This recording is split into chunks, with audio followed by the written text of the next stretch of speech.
Lalu bagaimana kondisi di Beijing saat ini? Bergabung Edward Suwanto, WNI yang berada di Beijing. Halo, selamat sore waktu Indonesia, Mas Edward. Mas Edward, bisa dijelaskan kepada kami, Mas Edward, sebenarnya seperti apa sih suasana di sana dengan suhu yang cukup ekstrim ini? Baik, halo, selamat malam juga waktu Beijing ya. Jadi sebenarnya di Beijing ini sekarang sebenarnya kemarin sepanjang 2 minggu sebelum ini memang lumayan ekstrim ya cuacanya ya. Saya juga pribadi mengalami sampai paling rendah kami pernah mengalami -16, -17. Bahkan di kalau seperti di aplikasi cuaca itu sampai ada feels like-nya itu -22 karena angin. Jadinya memang kami mau berpergian kemana-mana juga sangat susah, sangat sulit.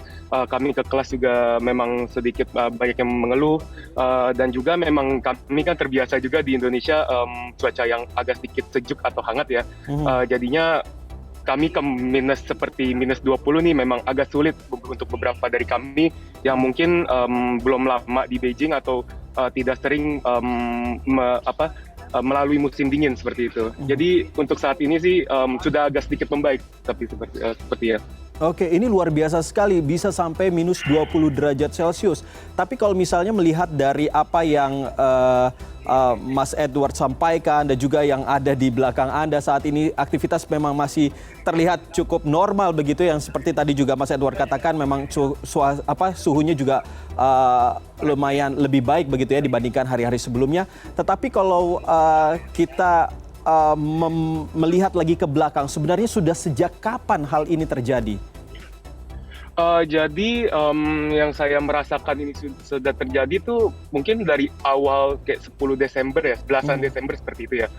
Namun yang memang klimaksnya itu tuh saat musim kemarin turun salju. Jadi turun salju itu kemarin sampai tanggal 20 Desember, maaf.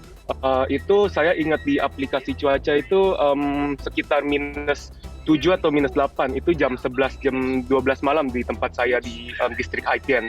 Nah itu dari situ sampai saat ini pun masih ada sisa-sisa salju di sini. Saljunya tuh masih ada salju yang empuk dan salju yang keras. Jadinya itu memang di sini masih minusnya itu benar yang dikatakan oleh dari pihak cuaca Beijing,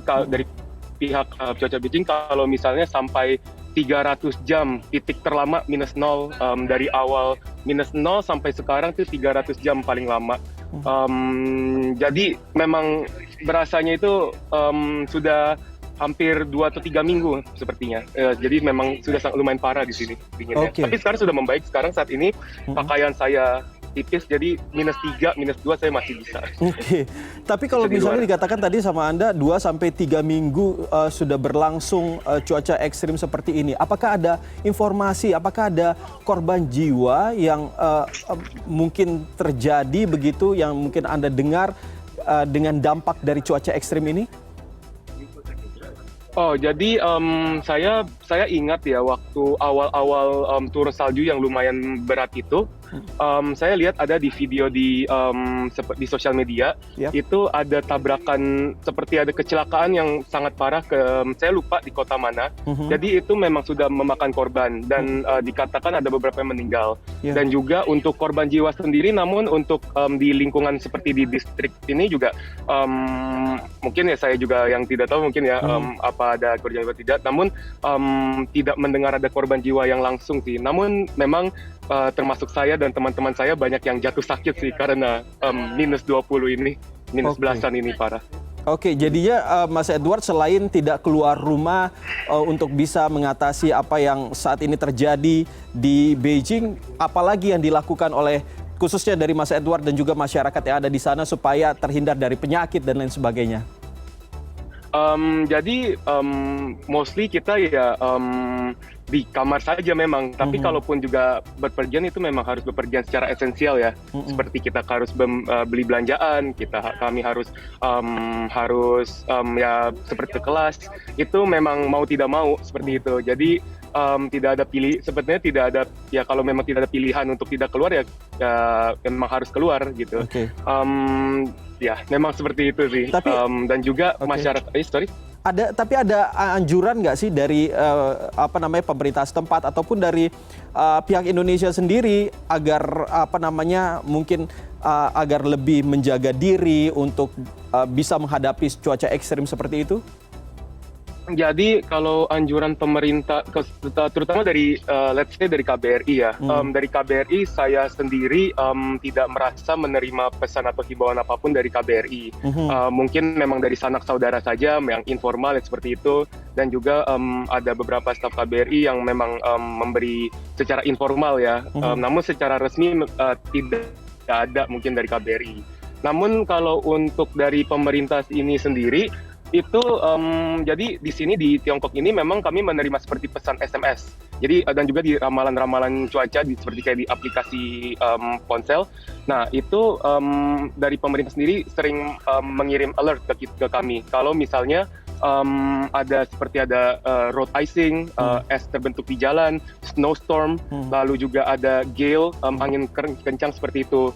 Dan itu effort pemerintah, dan juga beberapa seperti sekolah SD sampai SMA juga diliburkan, dan juga kami lihat seperti public service untuk dari menyapu jalan, untuk sekop salju, untuk alat-alat untuk membersihkan salju. Jadi itu memang ada, begitu memang terlihat dari pemerintah lokal memang ada effortnya seperti itu untuk untuk membersihkan salju. Baik, Mas Edward, ini kami sebelumnya juga sempat memberitakan soal penggunaan pemanas di atas normal sehingga menyebabkan kegagalan sistem. Apakah memang seperti itu kondisinya di lapangan, Mas Edward?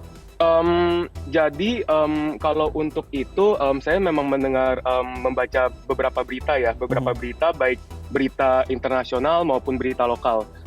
Kalau misalnya memang central heating di kota tersebut itu ada yang gagal, dan memang setelah itu ya jadi beberapa residen itu memang harus menyalakan AC. Jadi nggak seperti di Indonesia yang kami 16 derajat dingin, di sini 16 derajat ya otomatis jadi hangat gitu di sini. Nah, jadi itu memang cara untuk kami bisa, ya maksudnya cara untuk warga di sana untuk bisa melewati hari lah. Tapi kalau untuk di kami, untuk kami di kampus kami di Beijing Foreign Studies University, itu sistem kami heatingnya itu per gedung. Jadinya saya personally sih tidak ada masalah mengenai heating, dan juga untuk heating di gedung lain. Memang itu ada beberapa kota yang menerapkan central heating untuk kota, dan ada seperti Beijing itu untuk per gedung seperti itu. Oke, jadi Mas Edward, menurut stasiun cuaca setempat ini sebenarnya apa penyebabnya dan kapan akan berlangsungnya? Sampai kapan?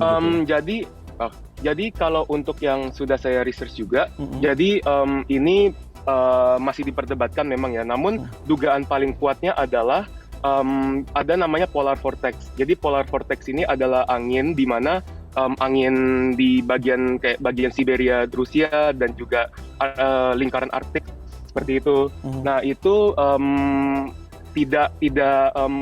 vortexnya tidak sekencang seperti biasanya, sehingga angin dingin ini bisa travel lebih south, lebih ke selatan. Nah, otomatis Beijing dan kota-kota lain seperti Shanghai dan Guangzhou juga merasakan suhu yang lebih dingin dari biasanya. Dan juga untuk kapan berakhir, kalau saya consult dengan seperti teman-teman saya yang WN Tiongkok dan juga orang WNI dan WNA yang sudah lebih lama tinggal di sini, mereka katakan untuk di sini sih udah lebih normal. Jadi stabil di -4, -5. Lalu untuk siang hari lebih ke 2, 3, kadang 4, 5 derajat. Jadi lebih sudah normal. Jadi kalau personally saya pribadi, sepertinya sih sudah terlewati seperti itu. Tapi ada rencana dari Mas Edward sendiri untuk bisa keluar Beijing untuk bisa agar terhindar dari cuaca ekstrim ini, atau mungkin warga negara yang ada di sana untuk bisa keluar dari sini, atau tetap bertahan? Kalau saya sih rencana tengah Januari saya pulang. Saya tidak, jujur saya tidak terbiasa ya. Saya lebih mending hujan-hujanan di Jakarta dibanding saya dingin di sini.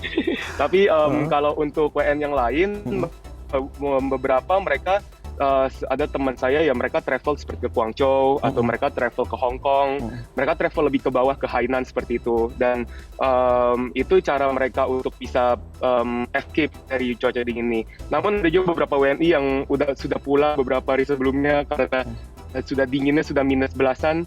Nah, mereka sudah pulang dari minggu lalu. Jadi memang ada seperti itu. Berarti Itu caranya. Berarti intinya Mas Edward akan berencana untuk kembali ke Indonesia untuk merasakan hujan yang ada di sini ya, dibandingkan lebih cuaca mending dingin yang ada di hujan-hujanan sana. dibanding saya kena dingin sini. Baik, baik. Mas Edward Suwanto, warga negara Indonesia yang berada di Beijing, terima kasih sudah berbagi informasinya kepada kami di CNN Indonesia Connected. Salam sehat selalu. Salam sehat, terima kasih.